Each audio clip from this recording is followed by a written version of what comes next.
정법 4주차고요. 자, 우리 정법 4주차 들어오면서부터 해서 우리 이번 주에 국가기관 마무리해야 되거든.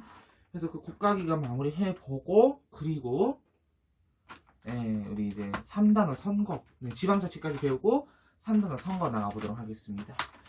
우선 그 전에 우리 누적 복습하고 가야 되겠지. 왜냐면은 우리는 정법 과목 특성상 양이 많은 거 알잖아. 복습하고 갑시다. 잠시만요. 아유야.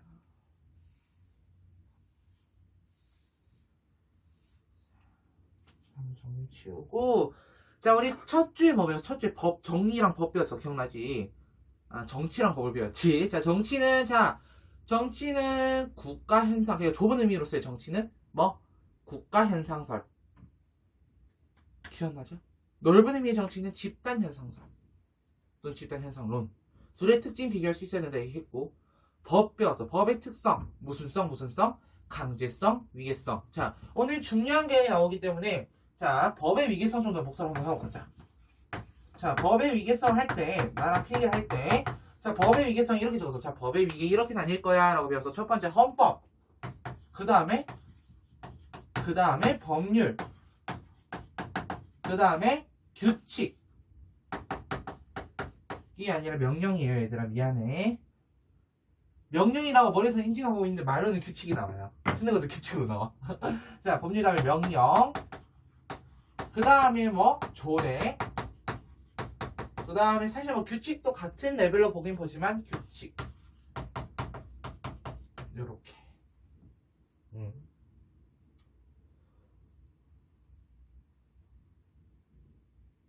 자, 법의 위계성 기억해주면서 법의 이념 세 가지 배워야 돼. 기억나니까 정의 배웠고요, 합목적성 배웠고, 법적 안정성에 대해서 배웠는데, 자, 정의에 관해서 질문이 들어서 추가 좀 해줄게요. 자, 정의, 아리스토텔레스는 정의를 두 가지로 나눠봤잖아. 혹시 기억나니? 그렇지. 평균적 정의랑 배분적 정의, 분배적 정의라고도 하거든. 자, 쌤이 그랬어요. 자, 얘들아. 자, 이 배분적 정의가 왜 실질적 평등, 평균적 정의는 절대적 평등, 배분적 정의는 실질적 평등과 관련이 있어라고 쌤이 내가 설명했는데 질문이 들어왔어. 선생님, 그러면요, 배분적 정의는 왜 실질적 평등과 관련이 있습니까? 라는 건데, 자, 아리스토텔레스의 정의를 보면은, 아리스토텔레스는 이거 윤사하는 친구들은 좀 알지도 모를 것 같아. 맞지? 자, 아리스토텔레스는 정의를 우선 두 가지로 나눠봐. 첫 번째 일반적 정의랑 두 번째 평균적이랑 분배적 정의로, 특수적 정의. 일반적 정의와 특수적 정의로 나눠봐. 자, 일반적 정의가 의미하는 거는 법을 지켜라, 준법 정신에 대해서 얘기하는 거고. 자, 특수적 정의 다시 세 가지로 나뉘어. 첫 번째 분배적 정의, 두 번째 뭐 교정적 정의, 세 번째 교환적 정의, 이렇게 나뉜단 말이야. 자, 이때 분배적 정의에서 뭐라고 얘기하냐면은 기하학적 비례라는 표현을 써. 즉, 네가 한 만큼에 있어서 분배를 받는다는 얘기야. 그래서 둘이 관련이 있다, 알겠지? 거기서 공동체의, 이런 표현을 써. 아리스토텔레스가 공동체의 기여도에 따른 비례적 동등함, 공동체의 기여도에 따른 비례적 동등함이라는 표현을 쓰기 때문에, 그래서 아리스토텔레스의 배분적 정의랑 실질적 평등이 관련이 있는 거야. 알겠지? 자, 그 다음에 우리 계속 배웠던 거 떠올려보자. 한목적성, 그리고 법적 안정성 배웠고, 그래서 민주주의 들어갔어. 자, 민주주의는 첫 번째 우선 인간 존엄성을 이념으로 하고, 그 아래 자유와 평등이 있었어. 맞지? 자, 내가 자유랑 평등 이렇게 강조하는 이유는 너는 잘 알잖아. 맞죠? 자, 자유 안에 소극적 자유, 적극적 자유 있었고, 평등 안에 형식적 평등, 실질적 평등이 있었다라는 것까지 기억하면서 사회계약설, 너네 까먹진 않았겠지? 홉스, 로크, 루소, 홉스, 로크, 루소 기억해야 됩니다. 알겠죠? 자, 홉스 같은 경우는 성악설, 로크는 성무선악설, 백지설이라고도 한다 했고, 루소는 성선설. 각각의 사상들, 자연 상태에 대해서 어떻게 보고 인성론에 대해서 어떻게 보는지 꼭 기억해 주세요 라고 얘기했습니다. 자, 그리고 민주주의 발전해 왔습니다. 아테네 민주주의 얘기했고, 그 다음에 근대민주주의, 그리고 복지국가, 현대민주주의까지. 그래서 대중민주주의라든지 그런 거 배웠어. 그리고 법치주의 배웠는데 기억나니? 법치주의. 자, 법치주의에서는 우리가 뭐 배웠지? 법치주의에서는 실질적 법치주의와 형식적 법치주의 배웠다. 그거까지도 기억해 주시고요. 그래서 통치의 합법성만을 중시하면은 실질적 법치주의야, 형식적 법치주의야, 형식적 법치주의겠지. 통치의 합법성뿐만 아니라 정당성도 강조한다면은 실질적 법치주의가 될 거다. 그거를 나타내는 실현할 수 있는 제도는 위헌법률심판제도라고 얘기했었어. 자, 여기까지 법치주의 복수와 헌법. 자, 헌법은 뭐랑 뭐 기능하고 기본 원리만 기억해 주면 된다 했어. 자, 헌법의 기능 6가지. 우선 국가 창설, 또 권력 제한, 조직 수권, 최고 규범, 또 정치 생활 관련해서 있었고. 하나 뭐 있니? 항상 이렇게 한 개씩 기억이 안 날 때가 있죠. 국가 창설 기능, 정치 생활 하고, 그 다음에 권력 제한, 조직 수권, 최고 규범. 어쨌든 하나 더 있죠. 지금 갑자기 또 기억이 안 나. 이러면 안 돼. 알겠지? 그 다음에 기본 원리 가보자. 기본 원리는 사실 얘는 시험에 잘 안 나와. 수능에 잘 안 나와. 내신에선 충분히 낼 수 있어. 자, 기본 원리 한번 떠올려보자. 기본 원리 첫 번째. 대한민국의 주권은 국민에게 있다라는 시작하는 국민주권주의. 그 다음 자유민주주의. 자, 자유민주주의의 상향식 의사결정 과정 들어갈 수 있겠죠? 둘 다 복수정당제에 들어가는데 그럴 경우에는 헌법 제8조 2항이냐 4항이냐는 걸 가지고 구분해서 말아 얘기했었고 복지국가의 원리도 있고 문화국가의 원리, 국제평화주의, 평화동일 지향이 있다. 헌법 이 정도 보면 되고 기본권 기억납니까? 기본권. 자, 기본권 봤을 때 우리가 봐야 되는 거. 자, 첫 번째 표 우리 그거 그릴 수 있어야 돼. 그 신점처럼 생긴 거. 인간의 존엄과 가치 및 행복 추구권은 모든 기본권의 궁극적인 목적이자 이념이라고 얘기를 했고 포괄적 권리다. 그래서 헌법 제10조 제10조의 그런 실정권의 특성과 기본 자연권의 특성에 대해서 모두 나타나 있다라고 얘기를 했고 그 얘기도 했는데 우리 문제풀이에서 제 목소리 왜 이러지? 자, 문제풀이에서 그 얘기도 했었어. 자, 법의 위계라고 하면서 우리가 영원법, 자연법, 실정법에 대해서 얘기했었어. 이걸 나눈 사람이 누구냐라는 질문도 있어서 이걸 나눈 사람은 중세의 스콜라 철학의 대가였던 사실 이 사람은 신학자였고 바로 토마스 아퀴나스라는 사람이야. 신학대전이라는 책을 쓴 사람이야. 토마스 아퀴나스. 아퀴나스는 통합사회 자연관에도 나오고 그 다음에 생리윤사에 주로 많이 나오는 학자야. 그래서 이 정도 법의 위계도 설명했었던 것 같고요. 그리고 기본권 하면서 특히 청원권의 주요 내용, 청구권이죠. 청원권이 뭐 알아? 자, 청구권의 주요 내용. 첫 번째, 청원권이죠. 문서로서 청원을 하는 겁니다. 두 번째, 재판을 신속하고 공정하게 받을 권리, 재판받을 권리. 세 번째, 범죄 피해자 구조 청구권. 네 번째, 형사보상 청구권. 다섯 번째, 국가 배상 청구권. 기억하고 있을 거라고 믿겠습니다. 그 외 참정권의 종류도 뭐 있었니? 그렇지, 여러 가지 우리 아는 거. 선거권, 공무담임권, 국민투표권, 피선거권도 있죠. 다른 말로 공직자 입후보 추천권도 있고, 공직자 입후보권도 있고. 목이 좀 안 좋아요. 어제 내일 2시간 반 동안 3시간 반이구나. 사회문화 촬영한다고 목이 좀 약간 안 좋아진 것 같아요. 목이 좀 아파. 자, 그러면서 또 올려볼까요? 자, 자유의 종류. 자유권자의 자유의 종류. 신체의 자유, 정신적 자유, 사회 경제적 자유.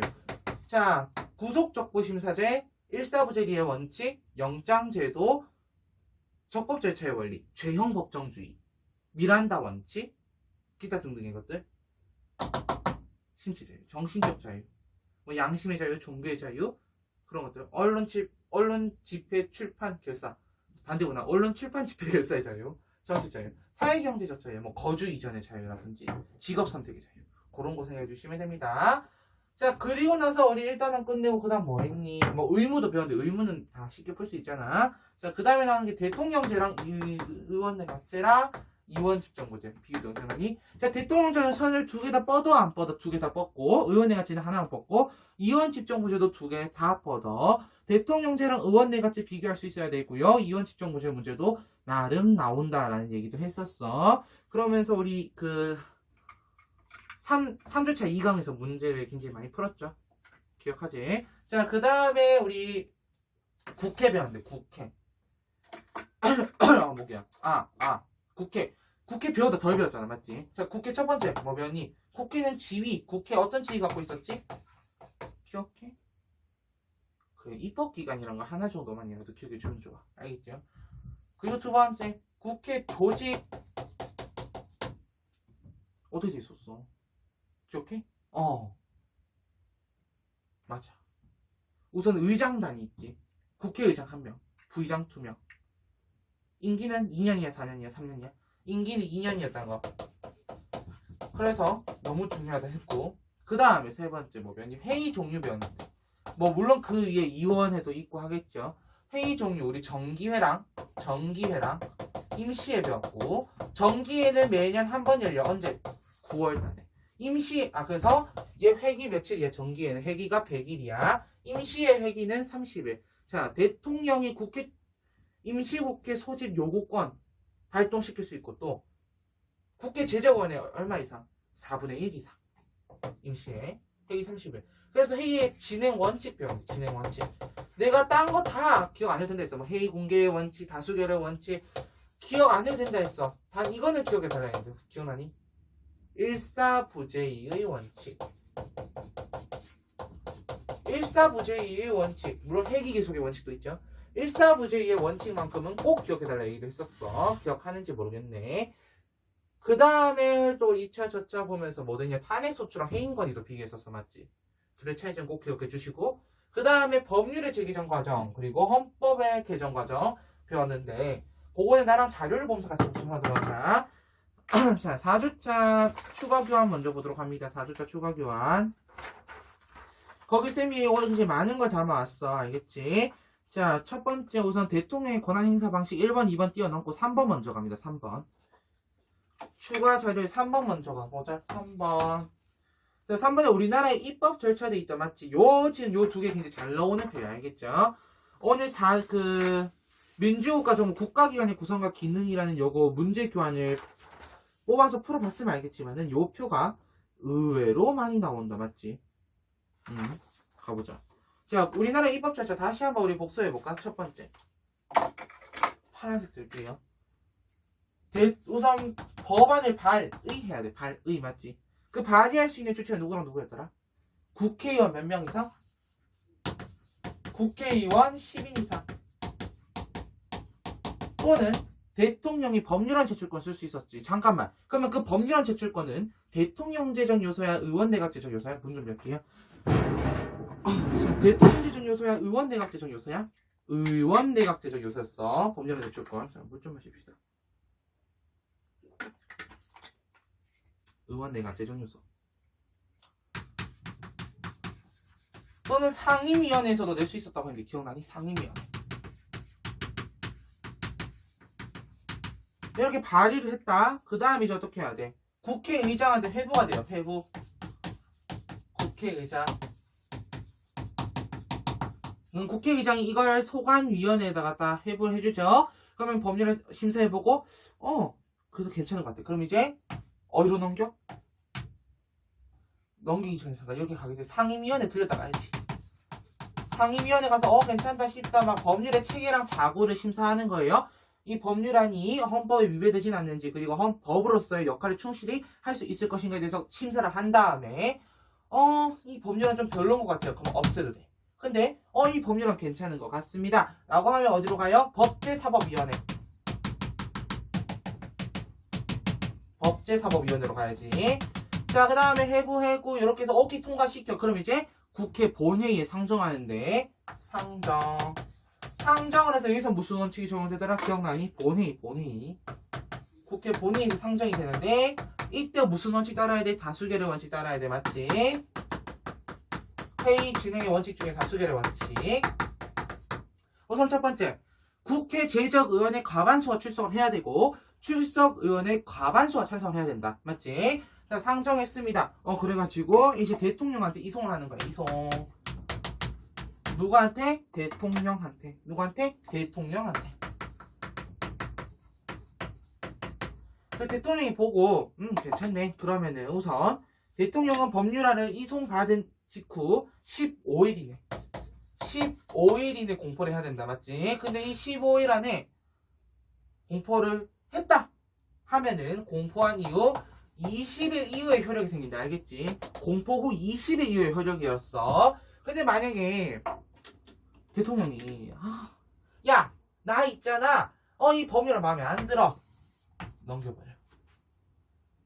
넘겼어. 넘겼을 때 회부 단계로 다시 들어오거든. 그러면 국회의장이 직권으로 상정을 시킵니다. 본회의에. 다시 한번. 대통령이 나 이 법률은 마음에 안 들어요. 환부했습니다. 환부. 그리고 다시 볼 것을 요구하는 재의를 요구했습니다. 자, 그럴 경우에는 회부돼서 국회의장이 직권으로다가 본회의에 상정시키는 거야. 이때는 다수결의 원칙을 기본으로 해서 약간의 변형이 있었는데 기억나니? 자, 우선 제적의원의 과반이 출석해야 됩니다. 근데 출석의원의 이 경우에는 출석의원의 3분의 2 이상의 찬성이 있어야 된다고 얘기했었어. 맞지? 찬성을 해서 대통령에게 이송이 되면은 대통령은 5일 이내에 공포를 해야 돼. 근데 만약에 나 이거 공포하기 싫어. 난 죽어도 이거 하기 싫어. 난 진짜 하기 싫어. 이럴 경우에는 국회의장이 대신 공포할 수 있다. 요게 법률의 재개정 과정이었어. 잘 기억해. 법률의 재개정 과정이었어. 자, 그 다음에 갑니다. 헌법 개정 과정으로 가보자. 밑에. 자, 헌법 개정 과정이 어떻게 돼 있니? 첫 번째, 제안 나온다. 제안 맞지? 제안 나와요. 제안.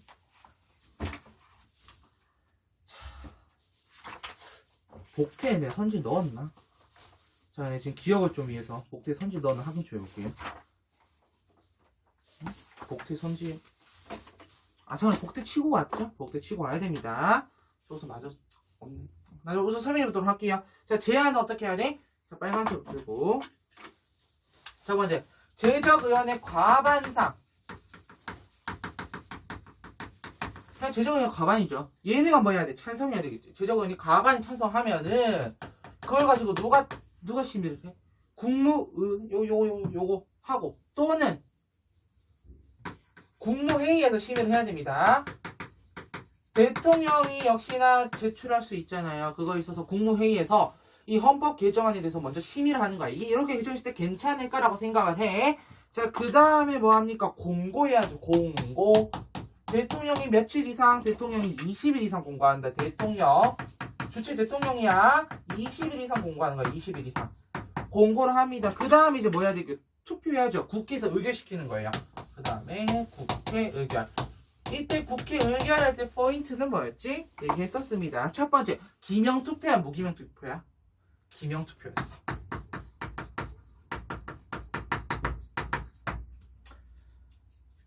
그리고 공고 후 60일 이내로 해야 되고 60일 이내 공고 후 60일 이내였고 제적의원 과반 출석해야 되겠죠 우선.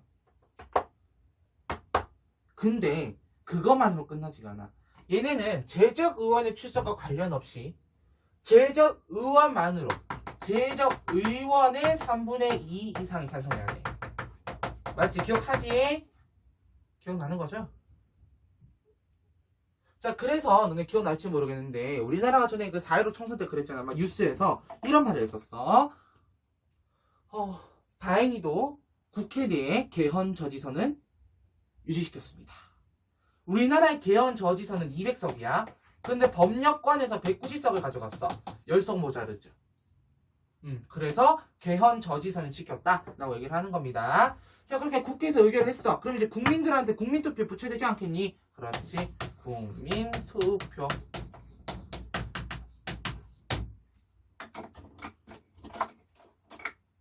자, 국회 의결하고 30일 이내 30일. 자, 단 이때 국민투표권을 가지는 국민투표를 하는 사람의 주체는 첫 번째. 국회의원 선거권자 있어. 국회의원 선거권자가 기본적이었고 이 사람의 과반 투표. 그러니까 쉽게 생각하면 여기서는 다수결의 원칙이 적용된다고 생각해 주는데 좀 더 쉽게 생각하면 자, 국회의원 선거권자 중에 과반수가 투표를 하고 그 투표한 사람 중에 투표자 중에 과반이 찬성했을 경우에 국민투표에서도 오케이라고 승인이 떨어진 거예요. 자, 그 다음에 이제 누가 공포해야 됩니다. 공포. 자, 그럼 대통령은 국민투표가 나온 그 즉시 공포하는 거야. 즉시 공포. 그리고 즉시 공포와 동시에 공포일로부터 효력이 발생한다. 요게 법률안 헌법의 개정 과정. 헌법의 개정 과정이었어. 알겠지? 자, 이제 4번 가볼게요. 4번 자료. 자, 4번 자료 가서 어머, 안 주시네? 4번 자료 보자. 자, 탄핵 소추랑 회인 건의를 비교하는 자료야. 맞지? 자, 첫 번째 거 보자. 특성, 법적인 책임, 그리고 헌법이나 법률에 위배된 대상자. 아이고 많다. 맞지? 직무 관련성 봐봐. 탄핵 직무 집행과 관련된 것만 해당이 된대. 직무 집행과 관련된 것. 그러면 첫 번째 게 탄핵 소추가 되겠지. 맞지? 직무 집행과 관련된 거니까. 만약에 거기에 도덕적 책임이라든지 도덕적인 문제를 일으켰습니다 할 경우에는 해임건의로 들어간다. 그건 해임건의야. 그래서 왼쪽이 탄핵소추, 오른쪽이 해임건의야. 국회 의결 효과 봐봐. 자, 탄핵소추를 국회에서 의결시켰을 경우에 바로 권한정지. 기억나지? 권한정지였어. 그리고 헌법재판소에서 탄핵 심판을 했을 때 그 결과를 보고 그 결과에 따라서 오케이 노를 했었는데 자, 해임건의 같은 경우는 권한행사 정지 안 됩니다. 그냥 단어수 왜 이랬으니? 좀만 열어놓을게요. 권한행사 정지 안 된다 했어. 맞지? 그것도 기억해 주면 되겠고. 넘기면 5번은 행정부 조직도인데 좀 이따 볼 거고 나머지는 좀 이따가 다 하고 나서 다시 와서 보도록 하겠습니다. 알겠죠? 자, 그럼 오늘도 같이 필기노트 펴서 가도록 하겠습니다. 우리 국회 남은 필기 있었잖아. 맞지? 우리 지금 몇 분 했니? 20분 좀 했죠? 괜찮네. 여기 뭐가 이렇게 많아. 자, 우리는 그러면은 국회 3 하겠습니다. 국회 3. 자, 첫 번째로 배울 내용은 권한입니다. 권한. 국회의 권한. 잠깐만요. 국회의 권한. 총 국회는 4가지 권한을 가지고 있거든. 근데 그 권한이 많아. 그래서 첫 번째 1번 입법까지만 써봐. 그리고 2번 재정까지만 써봐. 재정. 그리고 3번 국정감시 및 통제.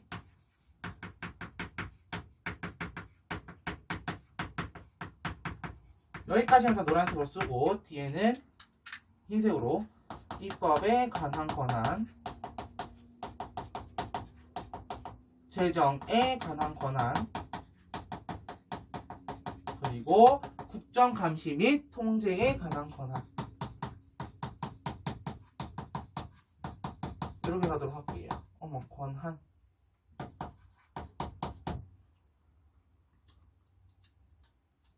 자, 입법에 관한 권한은 첫 번째 우리 아까 배웠던 거, 국회 2에서 배웠던 거, 지난 시간에 법률의 재개정 과정과 같은 법률 재개정. 그리고 국회에서 자, 만약에 대통령이 무역 상대국, 교역 상대국이라든지 이런 나라와 조약의 체결을 했을 경우 그 조약에 관해서 비준에 대한 동의권. 그래서 조약 체결 및 비준 동의권. 조약 체결 및 비준 동의권. 그 다음 2번 재정에 관한 권한. 좀 이따 배울 겁니다만은 재정에 관한 권한으로서는 예산안 심의, 그 다음 결산 심사, 그리고 조세 법률주의. 빨간색으로 적을게요. 조세 법률주의. 얘만 빨간색으로 적는 이유는 우리나라의 세금은 법률로서 거둘 수가 있어. 법률에 정해진 대로만.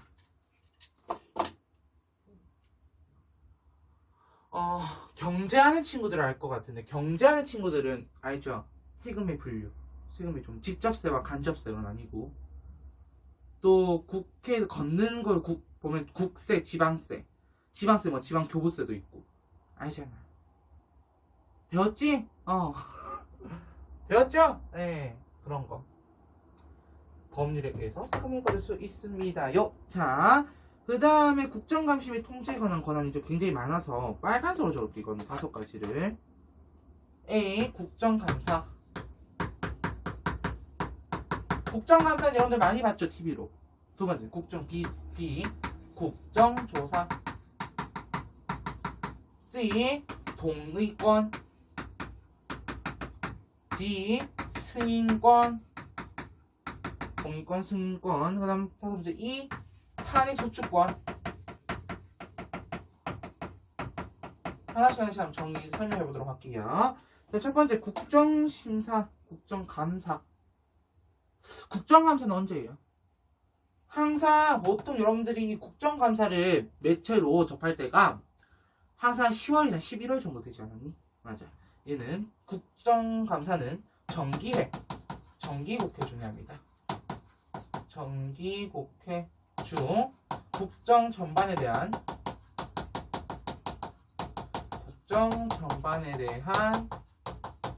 심사. 국회 하니까 생각나는 게 옛날에 드라마를 본 적 있어. 한국 드라마야. 얼마 전에 한 드라마 중에는 보좌관이라는 드라마도 있었고, 옛날에 봤을 때 KBS의 어셈블리라는 드라마가 있었어. 그 드라마 국회에 관한 드라마인데, 국회의원. 그 어셈블리라는 드라마의 주인공은 노동자들 이제 파업. 자, 잠깐 떠올려볼까? 근로자의 3권, 근로3권 뭐였었니? 단계권, 단체교섭권, 단체행동권.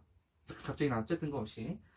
그 노동자를 갖다가 여당에서 데려가는 야당에서 데려가는 왜냐면은 정치권에서는 우리가 정당을 배우면 알겠지만은 정당 파트 배우면 알겠지만 정치권에서는 그런 딱 뜨거운 감자, 최근 이슈 그런 사람들을 갖다가 자신들이 영입해 와서 자신들의 정당에 이런 사람도 있다면 이거는 한마디로 언론 플레이도 되지만 정치적 이슈를 만드는 이슈 메이커가 되는 사람들이거든요.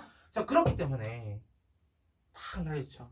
그래서 원래는 그 당의 원내대표였나? 원내대표의 보좌관을 국회의원으로 딱 이렇게 공천을 주려고 했는데 그 공천을 M1 국회의원한테 줘. 그리고 그 원내대표가 자신의 보좌관한테 야, 너 저 사람 밑에 보좌관으로 들어가서 저 사람 좀 키워봐라. 이렇게 얘기를 해요. 그러면 그 보좌관 입장에서는 죽을 맛인 거지. 근데 실제로 이 노동자는 정치에 대해서는 1도 모르잖아. 그래서 그 보좌관이 옆에서 A to Z 모든 걸 다 코치해요. 그게 드라마의 전반적 내용이야. 그래서 이럴 때는 이렇게 해야 됩니다. 이럴 때는 이렇게 해야 됩니다. 이런 식으로 막 코치를 해요. 그런 드라마였고. 그래서 결국 나중에는 국회 임기가 바뀌면 국회 임기는 4년입니다. 알겠죠? 국회 자체의 임기는 4년이야. 알잖아. 그래서 우리 21대 국회, 20대 국회 막 이런 식으로 말하잖아.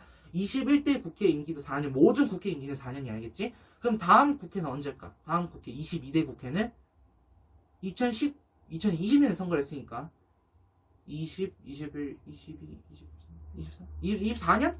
24년도에 22대 국회가 열리겠죠? 저는 그래요. 그래가지고 그때 그런 드라마를 하나 본 적 있었고, 보좌관이라는 드라마는 지금 넷플릭스에서 볼 수 있대. 땡처리할 필요 없잖아. 넷플릭스에서 있을 것 같은데, 거기 보면은 그 이정재 씨 맞나? 그분이 보좌관으로 나와요.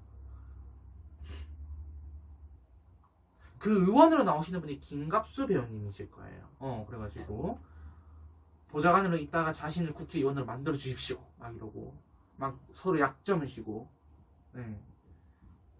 국회에 치열한 그런 걸 보여주는 그런 드라마였어요. 어쨌든 국정감사입니다.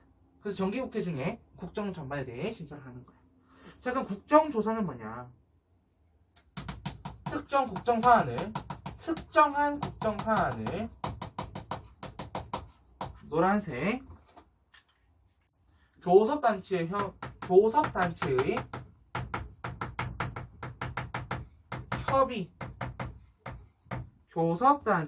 협의로 실시합니다. 요게 국정조사야. 알겠지? 세 번째, 동의권. 자, 선전포고와 같은 이런 걸 의미해요. 선전포고를 하기 위해서는 미리 국회 사전에 동의를 받아야 돼. 그래서 이거는 빨간색, 나 캐치. 자, 빨간색으로 사전 허락. 이게 중요하다. 사전 허락. 사전에 허락을 받아야 되는 상황에 있어서 동의권을 가지고요. 자, 그 다음에 대통령의 요거 중요한데. 노란색 써야 되겠네. 이거는 중요해서. 대통령의 긴급 재정, 콤마, 경제 처분에 관한 긴급 명령. 긴급이 2명 들어갔죠. 요런 거의 경우 대통령이 긴급, 우리 지금 코로나 같은 상황에서 지금 이렇게 굉장히 힘든 상황이잖아. 그래서 만약 재난지원금을, 긴급재난지원금을 지급해야 된다라고 할 때, 그럴 때 대통령이 예를 들어 긴급재정경제처분 명령권, 얘는 빠져도 되는데 일부러 좀 강조를 했어요. 긴급재정경제처분 명령권을 사용할 수 있어. 근데 이거는 대통령이 먼저 발동을 하고 그 다음에 국회의 승인을 받을 수 있어. 그래서 이거 같은 경우 승인권은 우리가 말하자고 할 거냐면은 사후 허락. 빨간색으로 사후 허락. 자, 동의권은 사전 허락, 승인권은 사후 허락이다. 자, 마지막 탄핵소추권. 이건 힌트를 한번 가볼까? 탄핵소추권. 아까도 우리가 탄핵소추랑 해임권이 비교했지만 탄핵소추는 직무집행만 보는 거 아니면 직무집행의 도덕적 책임까지 보는 거야. 직무집행만. 집행에 관한 문제 발생 시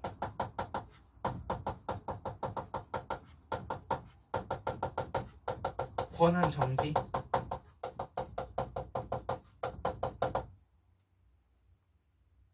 그 탄핵소추의 대상은 장관도 될 수 있고 대통령도 될 수 있고 국무총리도 될 수 있어. 알겠죠? 마지막 동그라미 4번. 국가기관 구성에 관한 권한. 이것도 너네 참 TV로 많이 봤을 것 같은데. 권한. 국가기관 구성에 관한 권한은 첫 번째, A. 임명동의권. 고위공직자 임명동의권. 자, 여기서 너네 기억해야 된다. 고위공직자가 누군데요? 라는 거 기억해줘야 된다. 알겠니? 빨간색으로 써볼게. 나는 그 다섯 명은 아니죠. 5 부류. 국감, 대대, 헌. 자, 국은 누구예요? 국무총리예요. 감은 감사원장. 대는 대법원장. 그 다음 대는 대법관. 마지막은 헌법재판소장. 이들에 있어서 임명동의권이 반드시 있어야 되고요. 두 번째, 선출권. 선출권. 우리가 좀 이따 법원에 대해서 배울 거거든. 법원에 있어서 노란색 써도 되겠다. 노란색이라 했는데 방금 흰색. 자, 적어볼게. 헌법재판소 재판관 3명. 헌법재판소 재판관 3명. 헌재할 때 배우겠네. 3명. 이러면 안 돼. 헌법재판소 재판관 3명하고, 그 다음에 중앙선관위원회. 중앙선거관리위원회의 위원 3명을 선출할 수 있습니다.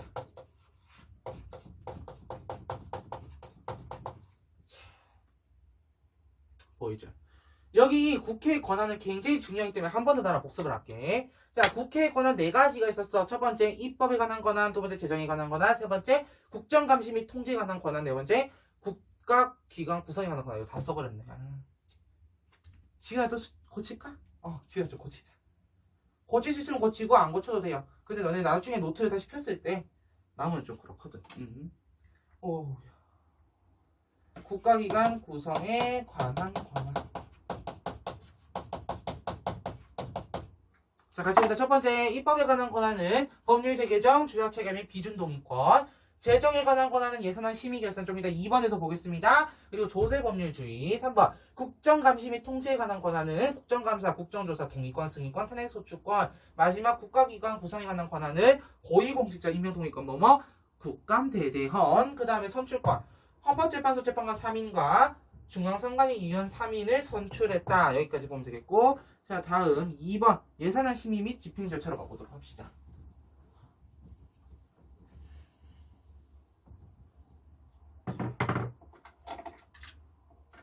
2번 예산안 심의 및 집행 절차.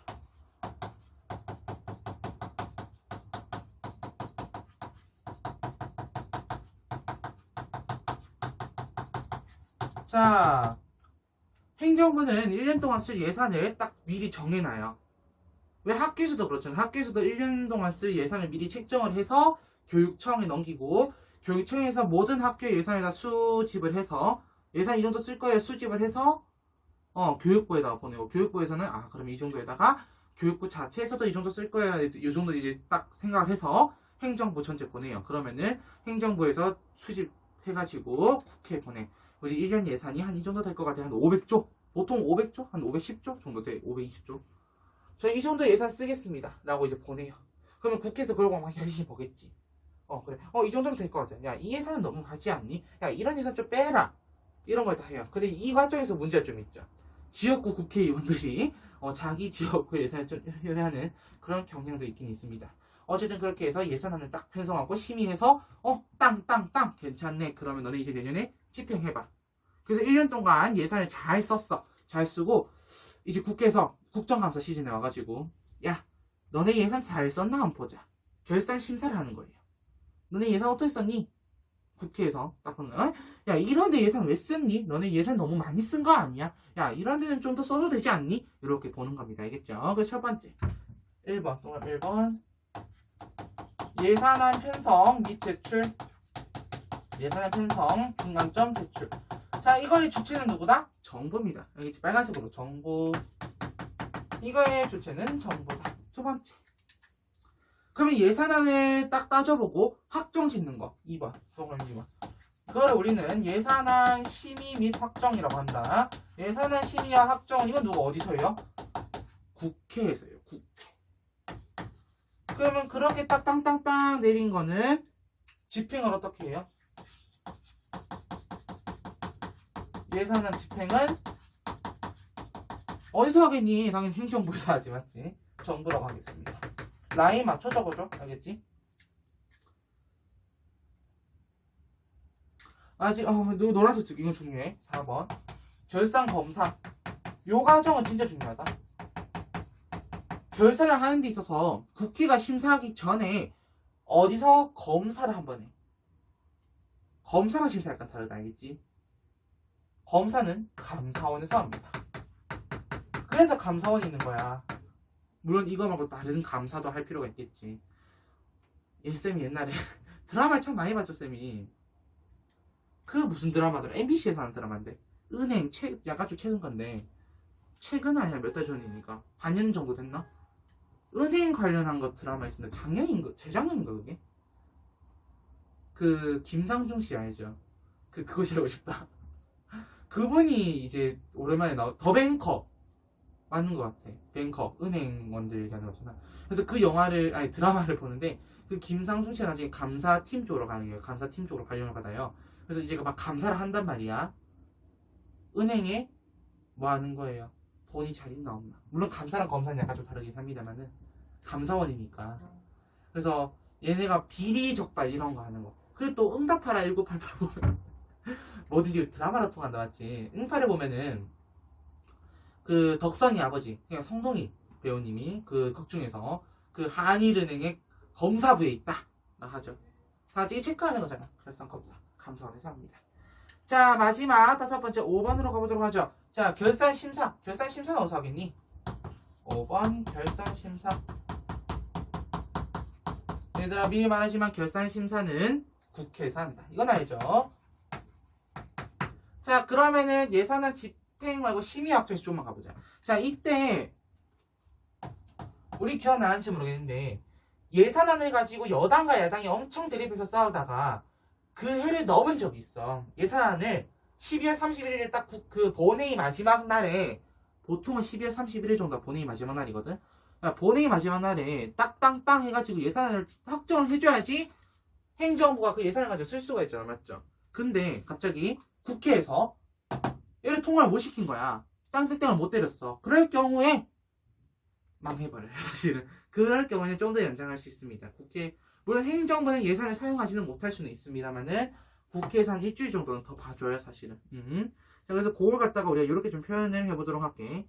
자, 좀 어려운 편이야. 회기연도 개시 30일 이내. 회기연도 개시 30일 이내. 아래쪽 내려가도 상관없다 알겠지? 본회의 확정. 본회의 확정.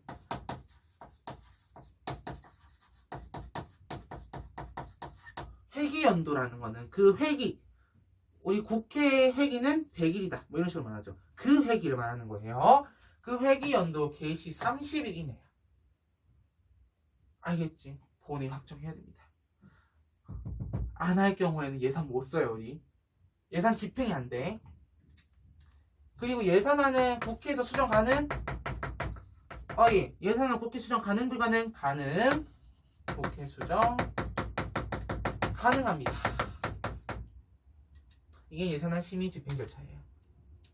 이렇게 해서 우리가 쓸 수 있는 예산들이 내려오는 겁니다. 알겠죠? 3번. 국회의원들이 가진 특권들 좀 보도록 하겠습니다. 크게 두 가지거든. 노란색으로 1번. 불체포 특권. 그대로 해석해봐. 뭐야? 체포하지 않는 특권이죠. 두 번째, 동그라미 2번. 면책 특권. 자, 불체포 특권부터 보도록 하겠습니다. 자, 우선 불체포 특권은 현행범을 제외한 대상이야. 만약에 국회의원 중에 현행범이 있다면은 이게 해당되기 전에 바로 잘리겠죠, 사실은. 그래서 현행범 제외. 현행범 제외. 현행범 제외. 그래서 콤마 회기 중이야. 포인트야. 회기 중에는 국회 동의 없이 체포할 수 없어. 다시 한번. 현행범을 제외하고 회기 중에 국회 동의 없이 국회의원을 체포해 갈 수는 없습니다. 면책특권은 직무상으로 국회의원이잖아요. 자신이 가지고 있는 그 예를 들어 뭐 어떤 위원장, 상임위원회 위원장직이라든지 또는 뭐 국회의장 뭐 그런 식으로 지금 직을 가지고 있잖아. 직무상의 직무상 발언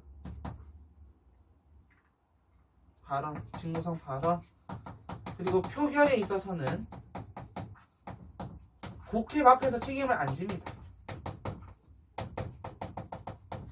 책임 없다. 어머, 뭐가 부서지니? 안에 적을 수 있을지 모르겠는데 한번 적어볼까? 4번 의회주의의 위기. 의회주의의 위기. 1번 의회주의라는 게 뭐야? 상대적으로 뭐가? 의회주의가 위기된 거잖아. 그러면 의회의 권한이 낮춰지고 있다 그런 얘기겠죠. 그래서 의미 입법 기능이 상대적으로 약화되는 현상. 그럼 왜 이렇게 의회주의가 위기를 맞게 되었는데요? 2번 배경. 첫 번째 빨간색으로 A. 행정 국가화 현상.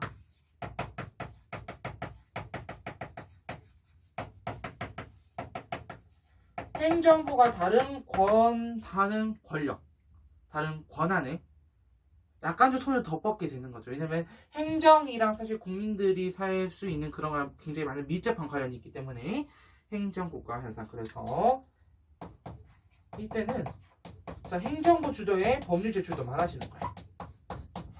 왜냐면은 행정부가 이런 국민들에게 이런 거를 주기 위해서는 이런 법률을 만들어서 해야 된다 라고 강조를 하죠.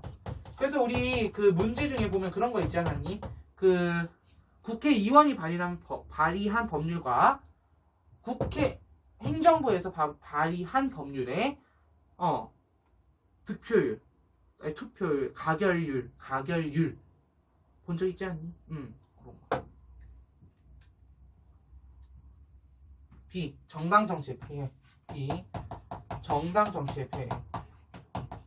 자, 우리가 정치 파트 3단원에서 가면 보이겠지만 정당은 너무 잦은 이합 집산을 하고 당명을 계속 바꿔. 이게 뭐 말이냐면 이합 집산이 너무 빨리 막 모였다가 막 흩어졌다가.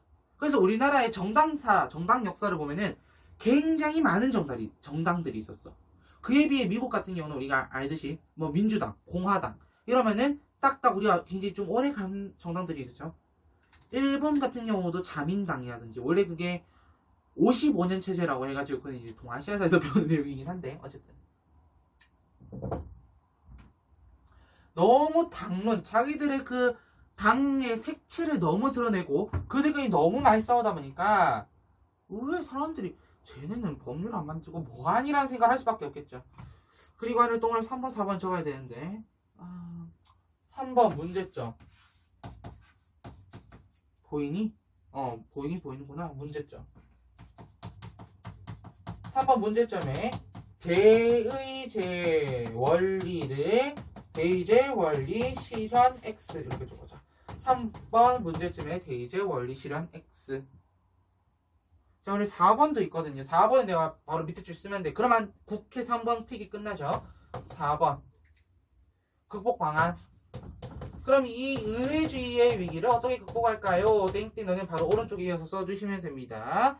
의회 전문성을 신장하고, 즉 의회 전문성이란 뭐야? 당끼리 싸우는 게 아니라 입법 기능을 좀 더 강화하자는 얘기예요. 의회 전문성 신장 그리고 정당의 민주화. 좀 더 민주적으로 너무 싸우기만 하지 말고 그러자라는 얘기예요. 정당의 민주화까지. 이렇게 적어주면 되겠습니다. 그럼 국회 3필기가 끝났죠, 맞지? 그러면 우리 좀 이따 행정부를 배울 건데 우리가 방금 3번은 봤다, 맞지? 3번은 봤죠? 4번도 봤고 뒤로 넘어가 봅니다. 뒤로 넘어가서 중간중간에 볼 부분만 한번 보고 그 다음에 요 부분을 쌤이 갔다 와서 10분 쉬었다 갔다 와서 복습해 줄게. 알겠지? 자, 그러면은 9번 거의 자료 추가 발음 좀 이래 안 되니 추가 참고 자료 뒤로 넘겨볼래? 거기 보면은 9번 교섭단체와 위원회 있어요. 그거 보도록 하겠습니다. 자, 제33조 1항 국회 20명 이상의 소속 의원을 가진 정당은 하나의 교섭단체가 된다. 다만 다른 교섭단체에 속하지 아니하는 20명 이상의 의원으로 따로 교섭단체를 구성할 수 있다. 이게 무슨 말이야? 다른 정당의 의원들과도 교섭단체는 만들 수 있다라는 얘기입니다. 알겠죠? 그래서 Q 봐봐. 무소속 의원 혹은 서로 다른 정당 소속 의원들도 20명 이상이 모일 경우 교섭단체를 구성할 수 있다. 네, 거의 9번에는 동그라미 5 해주시면 될 것 같아요. 맞춰보자. 제35조. 국회의원회는 상임위원회와 특별위원회 두 종류로 한다. 제36조. 상임위원회는 그 소관에 속하는 법의안, 발의안. 여기서 의안은 발의안. 의안과 청원 등의 심사, 그 밖에 법률에서 정하는 직무를 수행한다.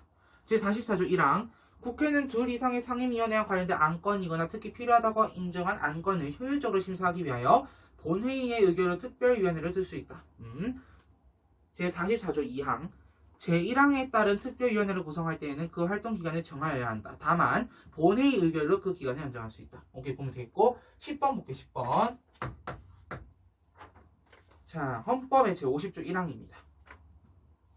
자, 국회회의는 공개한다. 거기에 국회회의는 공개한다 밑줄. 국회회의는 공개한다 밑줄. 다만 출석 의원 과반수의 찬성이 있거나 의장이 국가의 안전보장을 위하여 필요하다고 인정할 때에는 공개하지 않을 수 있다. 거기에 한번 적어볼래요? 50조 1항에 뭐라 적으려는 애는 회의 공개의 원칙. 회의 공개의 원칙이죠. 자, 그 다음에 아래 제51조. 국회에 제출된 법률안 기타의 의안은 회기 중에 의결되지 못하는 이유로 폐기되지 아니한다. 거기 회기 중에 의결되지 못한 이유로 폐지되지 아니한다.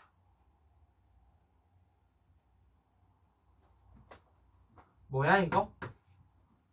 회기 계속의 원칙이죠? 거기 아래줄도 묶어서 같이 적을게. 우선 여기도 회기 계속의 원칙 적어놓고 그 아래 다만 국회의원의 임기가 만료된 때에는 그러하지 아니하다 라고 돼 있죠. 자, 그럼 거기 밑에 봐봐. 헌법 제51조의 국회의원의 임기는 개별 국회의원의 임기가 아닌 국회 자체 임기를 말하는 맞아. 여기서 말하는 국회의원의 임기가 그 임기야. 알겠죠? 그래서 10번도 5야. 알겠지? 잘 알아놔. 자, 마찬가지로 제92조 국회법의 제92조지. 부결된 안건은 회기 중에 다시 발의하거나 제출할 수 있다. 거기 화살표에서 이게 무슨 원칙이야? 1사 부재2의 원칙.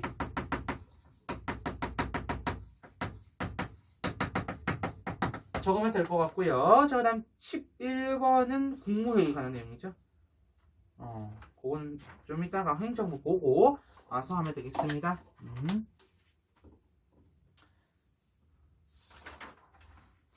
자, 그럼 우리는 10분 쉬었다가 와서 행정부 필기하고 행정부 관한 자료 보도록 할게요. 10분 뒤에 봐.